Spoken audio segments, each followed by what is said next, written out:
This is Australian warship, sir.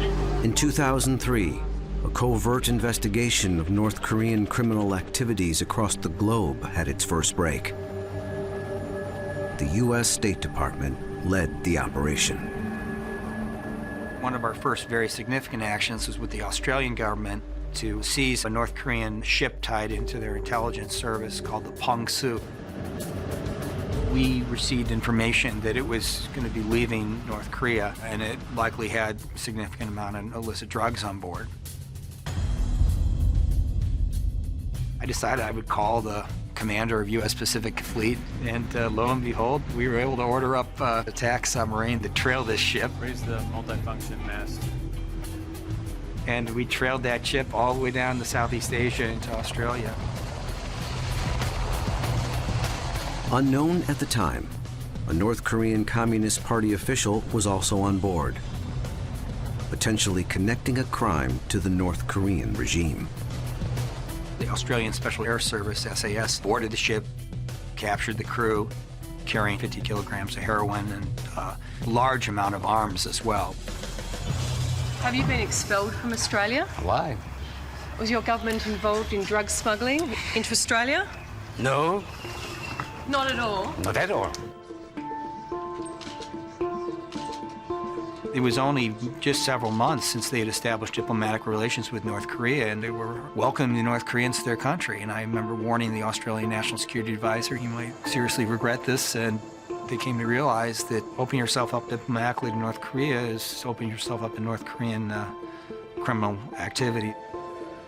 North Korea is exporting not only missiles, but as we saw in an Australian bus the other day, drugs. So this is a regime that thrives in criminality. They're trafficking in methamphetamines. They're trafficking in counterfeit drugs, medications, to include Viagra, counterfeit cigarettes. They're exporting training, exporting small arms, all kinds of military equipment up to including missiles. U.S. intelligence officials can draw a direct line between North Korea's vast criminal empire and the dynastic empire that rules the country. 3 generations of brutal dictators, hungry for wealth, strength, and a place among the world's military superpowers.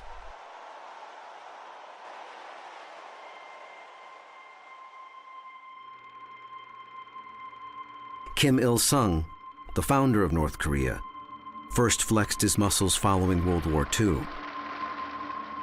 Bolstered by the Soviet Union, he boldly invaded South Korea to unify the peninsula.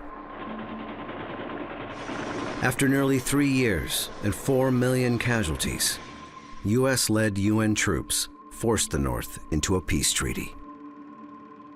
To secure his power in the face of defeat, Kim and his loyalists wage a new kind of war: propaganda. Creating a narrative steeped in Confucianism, Christianity, and ancient Korean legends, he set about turning himself and his heirs into protectors, saviors, gods. In building the cult of personality, Kim Il-sung drew on Korea's heritage of 5,000 years of royal rule. And North Korea today still operates very much like a monarchy. You have an absolute ruler who relies on his court, relies on, in modern North Korea, that would be the elites, to support him and to carry out his policies. Korea has a long history of being taken over by foreign invaders. The Japanese were the last, expelled from the peninsula after World War II, ending 35 years of cruel occupation. The Kim propaganda machine took advantage of this history. The North believe only the Kims will keep them safe from hostile imperialist powers. Korea is a tiny country, and there's a proverb, shrimp among whales. It has always been a tiny country sandwiched among superpowers, and Korea has always been aware that if they're not careful about how they see themselves and protect themselves, that they will just be crowded out or stepped on or taken over by these foreign powers. And so much of their history has been about fighting off foreign invasion. Kim Il-sung was incredibly savvy in using this Korean mentality to his advantage. It's a form of extreme nationalism and something that Kim had been talking about, using different vocabulary going back to the 1930s when he fought the Japanese in Manchuria for 10 years. North Korea, much more than South Korea, is the inheritor of Korean political culture. They always kept foreigners at arm's length. It's not isolationism so much as exclusionism, holding foreigners at arm's length. It's in many ways the most basic characteristic of North Korea. The regime maintains firm control of its people, their movement, what they say, and what they do.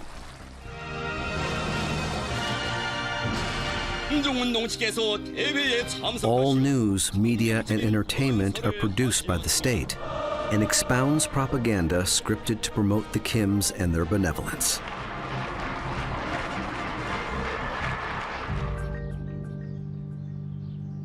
Meanwhile, this tiny nation, the size of Pennsylvania, has plagued the outside world with a steady barrage of blatant criminal and overtly aggressive attacks for decades.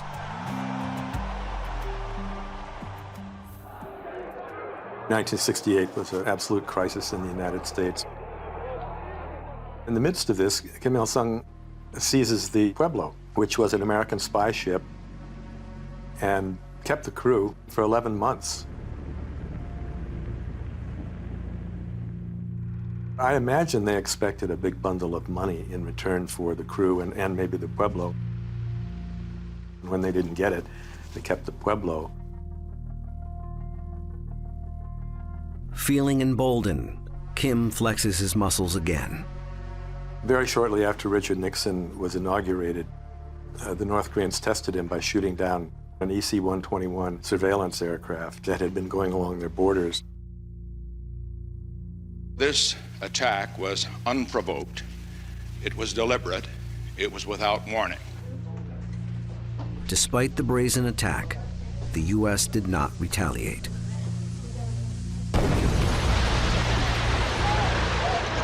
In the 1980s, they carried out a terrible terrorist attack on the South Korean cabinet in Rangoon, Burma, wiping out almost half of the cabinet and narrowly missing the president. North Korea was then accused of blowing an airliner out of the sky, killing hundreds of people just before the 1988 Olympics. And so North Korea got on a list of terrorist nations. When you look at the history of provocations, you know, not only the Pueblo and the EC-121 shoot down, the attempted assassination of Park Chung-hee. What do you have going?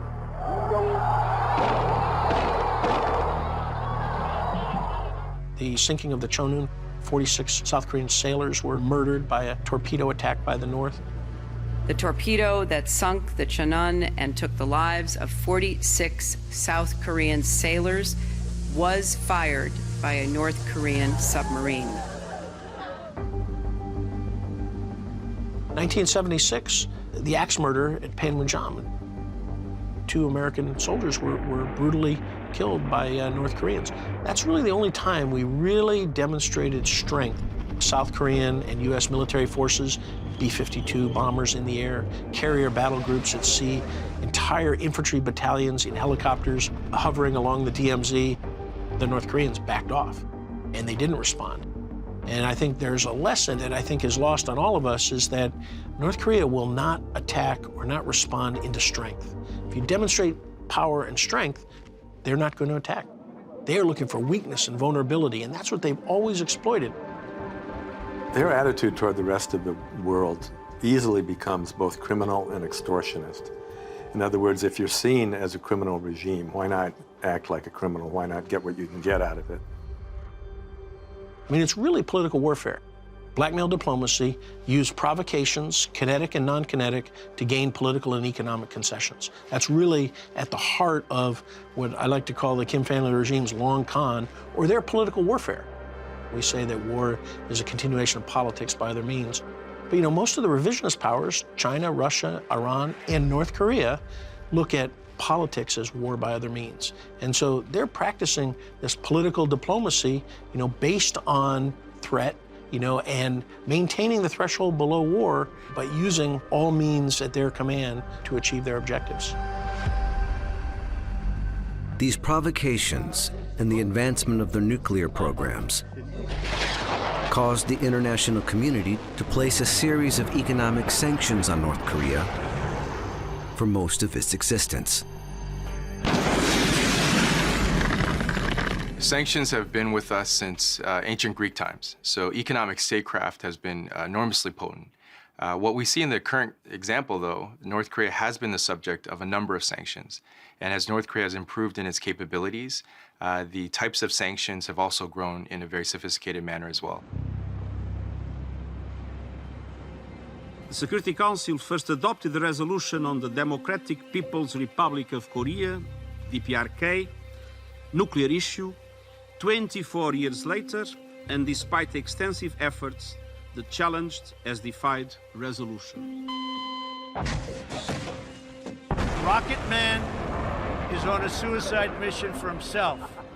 대륙간 탄도 로켓 장착용 수소탄 시험에서 완전 성공.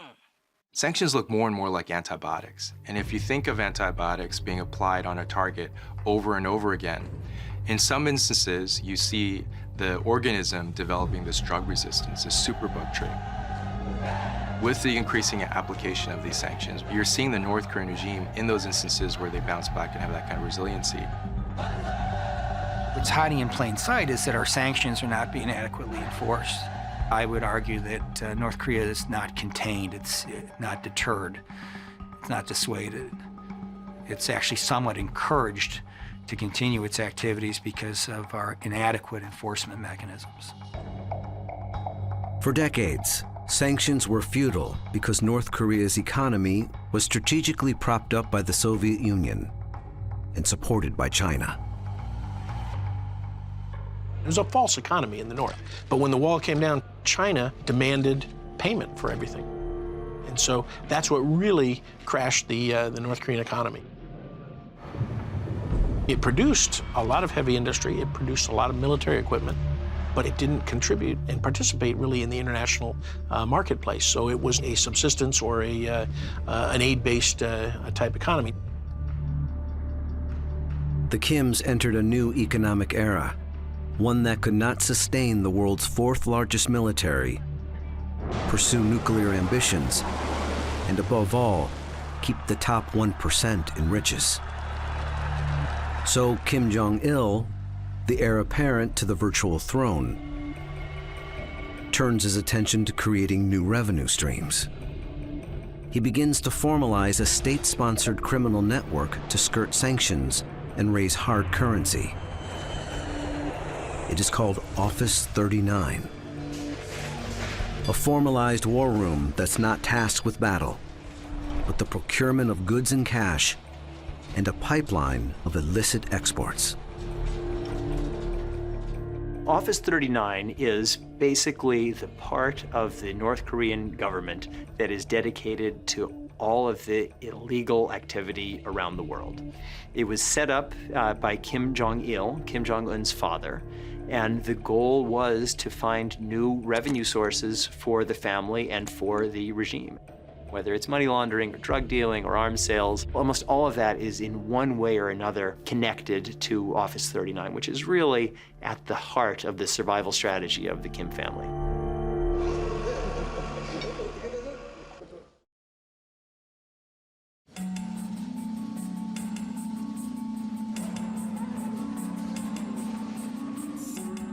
The way the North Korean system is organized is there's a relatively small percentage of the population that gets everything, and everybody else gets nothing. And so the people who get everything, they get all of the rewards of society. Meager as they may seem to us, they're a lot compared to everybody else. And those people are encouraged to feel that their fortunes will rise or fall with the Kim family. Certainly, with Kim Jong-il and Kim Il-sung, smuggling luxury goods into North Korea was a huge part of how they kept their court economy happy and functioning.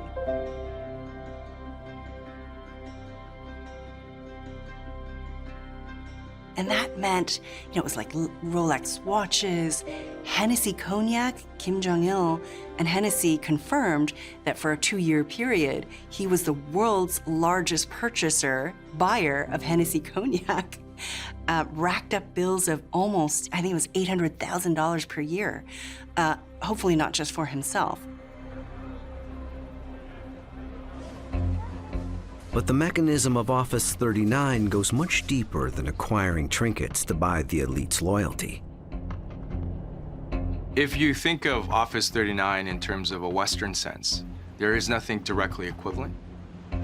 But there is a phenomenon called family offices. Family offices take care of all the business, all of the related activities of the family company. In many respects, Office 39 has those type of capabilities in the sense of making revenue for the North Korean regime and the Kim family. Kim Il-sung designed this system to do one thing, to keep him and his successors in power. We always say that survival of the Kim family regime is the single vital interest of the North. And so, which is just like a mafia-like crime family. And he uses ruthless tactics, purges, and illicit activities to make money. So it's very much like a mafia-like organization. It's become much more institutionalized as the walls came down and the Soviet Union ceased to exist, and China didn't provide as much financial support as North Korea needed. The illicit activities just went on a tear. We came to call North Korea the soprano state. The leadership, all the way up to the Kim family themselves, were overseeing the transnationally organized crime activity. As a young economist and senior advisor in Colin Powell's State Department, David Asher began to make connections about how North Korea remained in business and how, by going after the money, could perhaps topple the Kim regime without firing a shot. We observed that North Korea was running roughly $1 billion trade deficit and had been for years, sometimes going higher than that. It didn't make any sense as an economist. As we started to probe it, we came up with pretty definitive information that they were engaged in state-level criminality as a source of income and making between $800 million to $1.2 billion, we calculated, a year in income from criminal activity.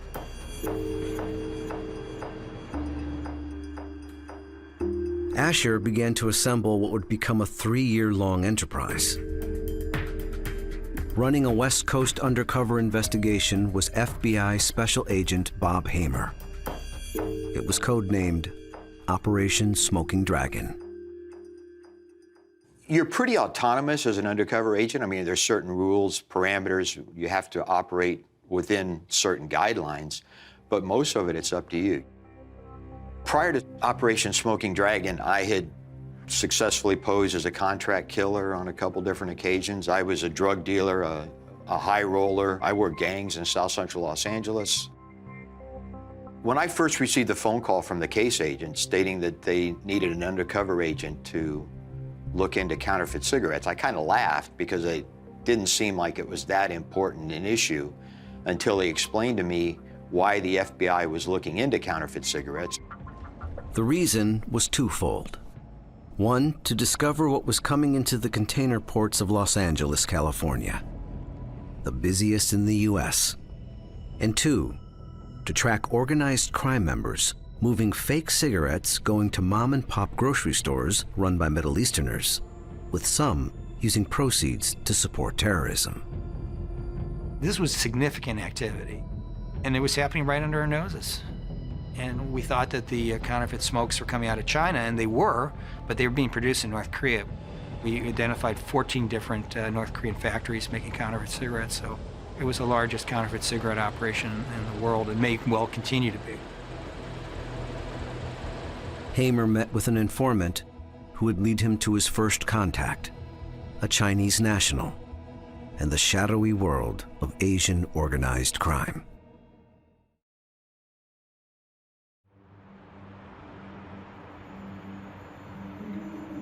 FBI Special Agent Bob Hamer began his undercover sting operation into the smuggling of illicit goods from North Korea. We rented a warehouse out in the Pomona area of California. We had our technical guys that fixed up the warehouse, I mean, straight out of Hollywood. So we had audio and video cameras. We were able to record every meeting that we had with the bad guys. 1 month later, Hamer got his first test. He contacted us again to say that he had a 40-foot container of counterfeit cigarettes that he had smuggled into the United States. He wanted to store them at our warehouse, and he needed those cigarettes moved back to the East Coast to a group of Russian mob guys that were moving counterfeit cigarettes into New York City. Everything went smoothly. Then my credibility soared because I did what I said I was going to do. Nobody was arrested. There were no issues. So at that point, I became golden to him, and the word quickly spread throughout this Asian criminal syndicate that they had a guy that could help and do what they wanted. They started bringing me all sorts of contraband. The targets began offering illicit drugs to Hamer: ecstasy, crystal meth, and counterfeit Viagra. The path of the goods was North Korea, into China, and then into the United States. David Asher continued to monitor Pacific Ocean shipping lanes, busting more North Korean vessels. I encountered some information that implied that the North Koreans were shipping methamphetamine through the port of Busan. That's when I really woke up that the scale of this activity was huge for a little regime. We went down to Busan and cracked one 40-foot container full of methamphetamine. I think it was the largest amount of methamphetamine ever witnessed in Asia at the time. It was unbelievable scale of their meth production and their distribution network around the world with organized criminal groups. That container alone, I don't know if we could calculate adequately what it was worth. I mean, you know, several $100 million, maybe more. And it was such an embarrassment to the South Korean government that they ordered their intelligence folks to basically take the meth, take it out into the mouth of Busan Harbor and dump it. That was a real problem with South Korea, and it continues to be a problem, that they're really not willing to police their northern neighbor. We actually seized with another government in Asia 2 500-kilogram shipments of heroin, which were worth over $1 billion. So this was really serious money for the Kim regime, and that was getting picked off. The money often gets laundered through casinos in the Philippines and Macau. Then operatives of Office 39 will move cash into banks for the regime. Macau is also a well-known ally in the North's drug trade, home to trading companies meant to procure and distribute both legal and illegal goods. Office 39 is the heart of the Royal Court economy. So it is what really funds. It generates the hard currency around the world. And so you have this network. They are dealing with banks. They are laundering money, all to generate hard currency and to get it back to the North. As Asher and his team followed the money, they identified Banco Delta Asia in Macau and pressured the bank to freeze Kim family coffers. I wanted to make sure that we had our undercover operation not just targeting the illicit activities, but the actual money, the proceeds, so that we could understand what was being generated and we could target it judicially. Without revealing exactly how we were inside that bank, we managed to penetrate it and gain significant intelligence about its activities and realized that it was one of several banks in Macau that they were using. That caused a crisis inside Pyongyang that really affected Kim's confidence. As the noose tightened around Kim's criminal ring, Bob Hamer's undercover operation continued to expand. We actually were shocked that it went well beyond the counterfeit cigarettes. I mean, obviously we have the counterfeit cigarettes, we have the ecstasy, we have the crystal meth. At one point, my case agent says, we really should get some weapons. I know you wouldn't believe this if you saw it in a movie, but I'm literally driving down the Pomona Freeway. One of our main targets is in the passenger seat. And I said to him, look, one of my clients owns a PMC, a private military company in Alabama. He gets hired out by third world countries. He needs automatic weapons. Can you throw in a case of AK-47s in your next container of counterfeit cigarettes? Just then, a flatbed National Guard truck goes by with a tank on it. And he looks at me and he says, I get you tank. He said, I can get you anything but nuclear weapons. You know, we wanted like a 9mm to put on the press conference table to make this thing look like it's important. The next thing we know, we are negotiating for a $60 million shoulder-fire missile deal for QW-2 missiles. We have the weapons conspiracy, and now the FBI says, do you think you can get the supernode?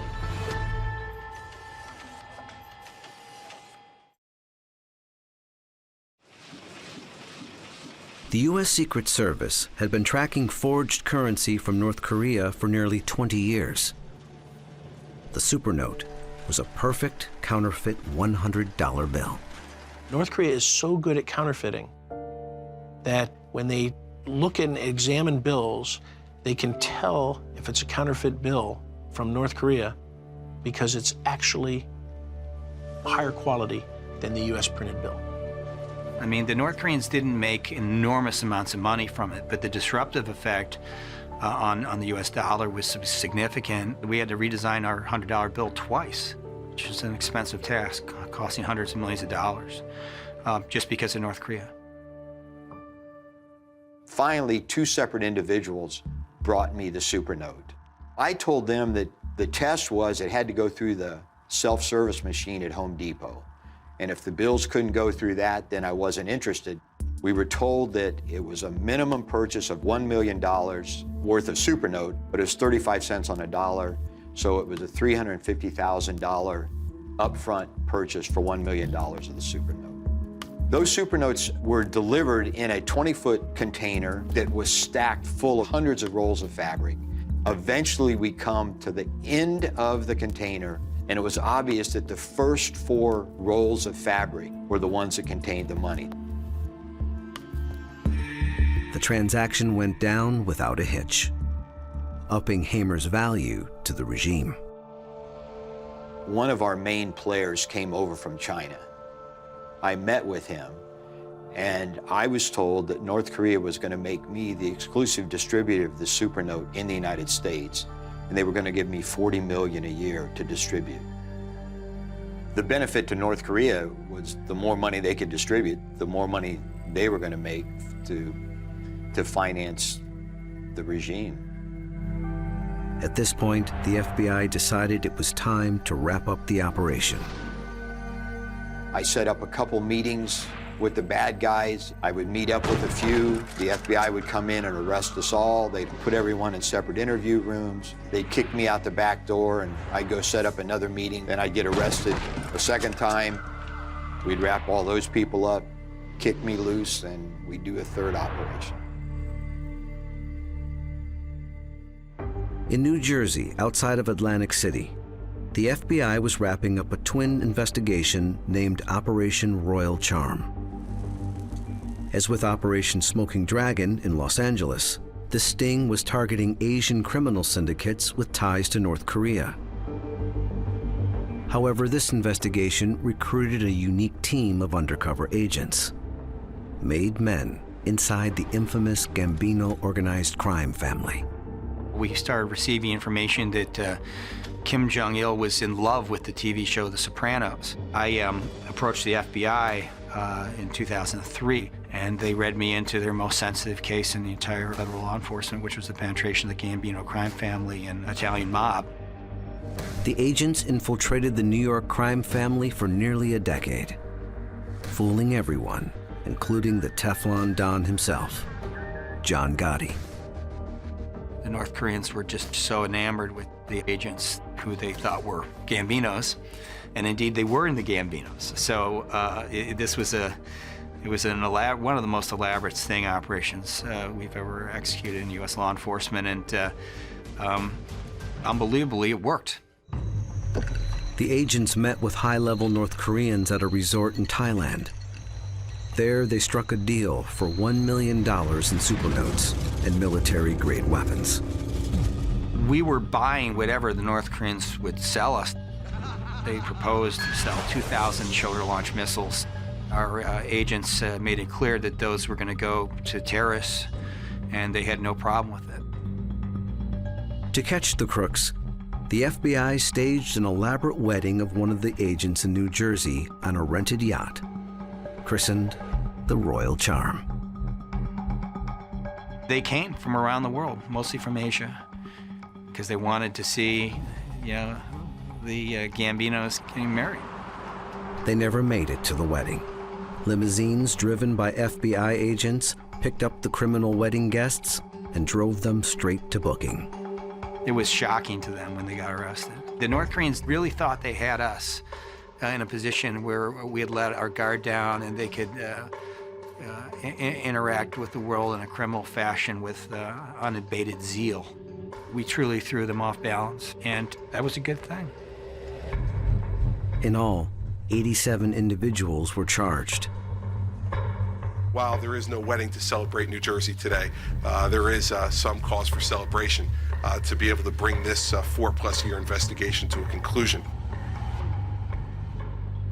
The North Korean criminal enterprise is extremely complex and distributed and diverse. So there were front companies all over the world.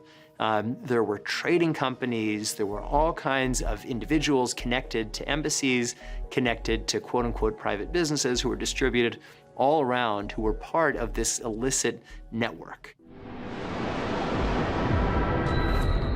North Koreans permitted to live outside the country, whether conducting business on behalf of Office 39, or government officials detailed to embassies, are required to support their lifestyle and produce wealth for the regime, called loyalty payments. North Korea's embassies overseas played an integral role. Ambassadors played a key role in overseeing and orchestrating the smuggling of luxury goods that went straight to the Kim family coffers, as well as to whatever fund was used to dole out gifts to the elites. Vigilant investigations resulting in the expulsion of diplomats and officials go back decades. Their fear of the Kim family remained stronger than fear of arrest. So it's important to understand that some of their diplomacy overseas does mean that these embassies become sort of a way station or a procurement station for goods that they want to smuggle back to keep that economy intact. North Korea really has never been able to effectively participate in the international financial system, and which really is a big part of why we have sanctions, because North Korea's illicit activities, and they just cannot be allowed to access the international financial system. They adapt, so when they lose access to the banking system, one of the things that had been happening is Air Koryo, their airline, the flight attendants would always have to carry an extra suitcase because they would have to bring back one suitcase filled with cash because it couldn't be processed through the international monetary system, so they would carry hard currency, physically carry it. Again, they're innovative, creative, and resilient.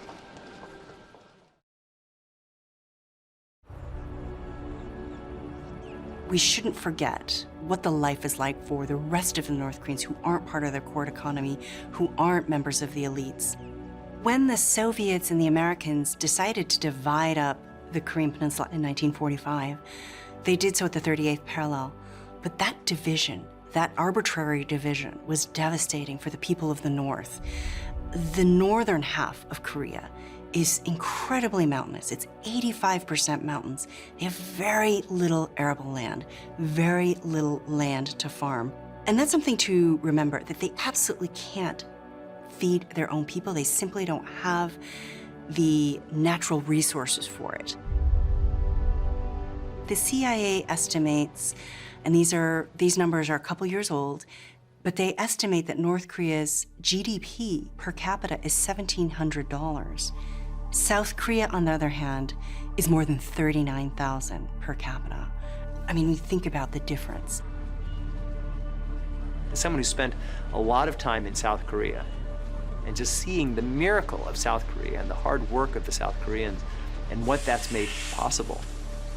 I saw the same people, the same work ethic in North Korea, but it was all being used as part of just this sinister machine that kept these incredible people down solely for the benefit of one family and a relatively small percentage of people around them.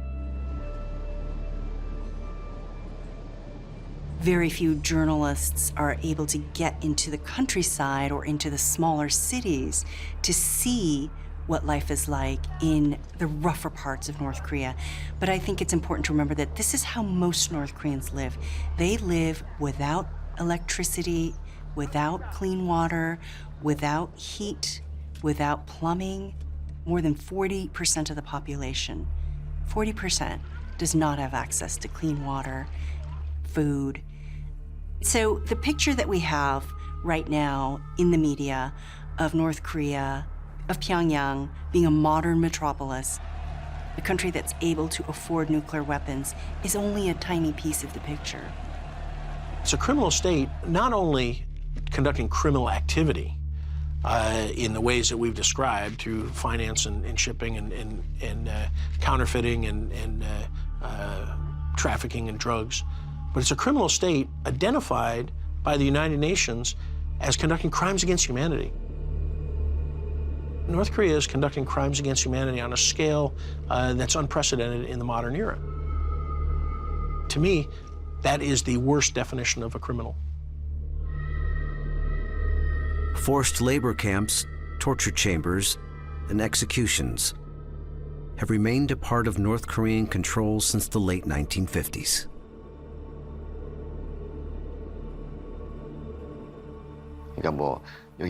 Being executed and tortured, sent to the camp, demoted to the province, and if you had power, having it taken away and punished are all considered as being purged.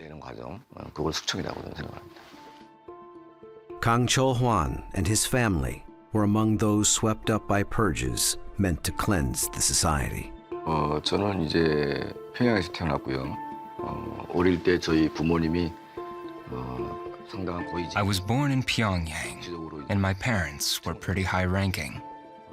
But after they were purged, we were forced to go to this concentration camp in Hamgyeongnam-do. From when I was 9 to 19, for 10 years.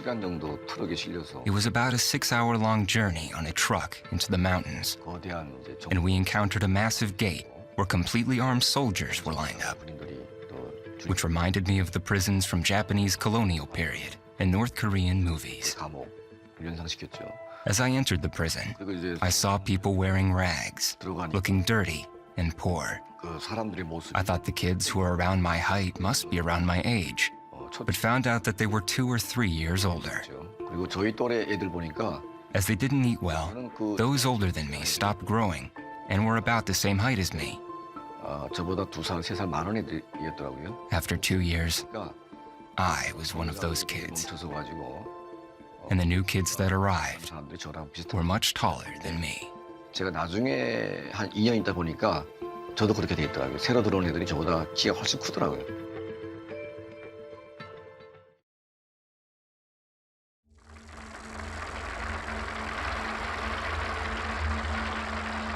Some people say that Kim Il-sung could out-Stalin Stalin.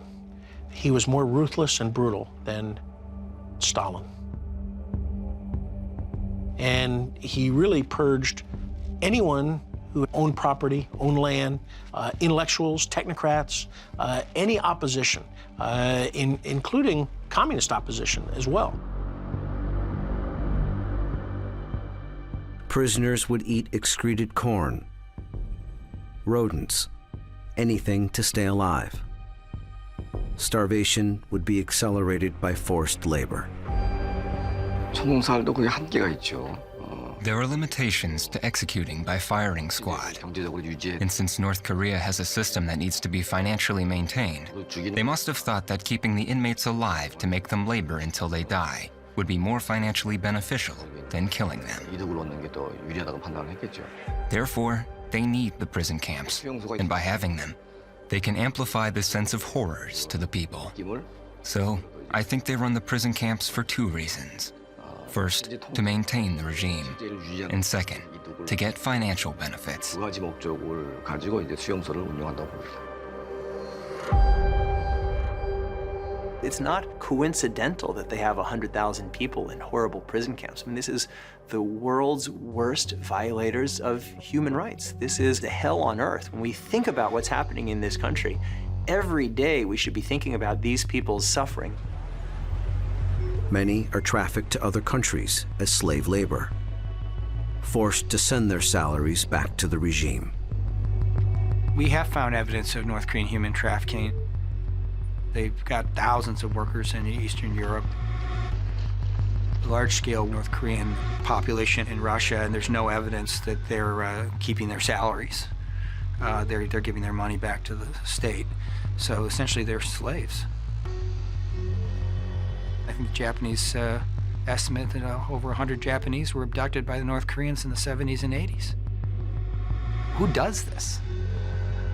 What type of government is kidnapping people, abducting them, and holding them hostage or forcing them into forced labor? I mean, it's outrageous. There's really very few things around North Korea that are not outrageous. What's amazing is how good the North Koreans are at being outrageous and how much they get away with it.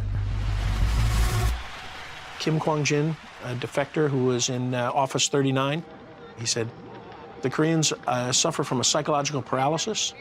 They know what the outside world is, but they've had 70 years of indoctrination, and it really psychologically paralyzes them. But more importantly, he says, the Koreans in the North are all liars. Now, that's a pretty strong statement, and we think of liar, as obviously a very negative term. But what he means by that is that to survive in North Korea, you've got to lie to yourself. You've got to lie to your family, because your family will turn on you. You've got to lie to your workplace, lie to your school, lie to the party. I think that is something very powerful and something very hard for us as outsiders to grasp and understand. Kim Il-sung created the criminal state in 1948. He established a brutal dictatorship wholly unique in the world, leading a cult-like following until his death in 1994. His son, Kim Jong-il, inherited the virtual throne, a devastating famine, and a collapsed economy, constructing a system of corruption and crime to prop up his military and buy loyalty from the ruling class. In 2011, his son, Kim Jong-un, took the reins at age 28, untested and unknown by the society that looked to his family as godlike saviors. Like his father and grandfather before him, Kim Jong-un ordered the obligatory purges to legitimize his ascension. Within a few years, 5 of the pallbearers seen here escorting his father's hearse will have disappeared, been executed, or banished. Unlike his father and grandfather, he will propagate an image of a modern leader of a modern nation, to elites becoming increasingly younger and hungry for a place on the world stage.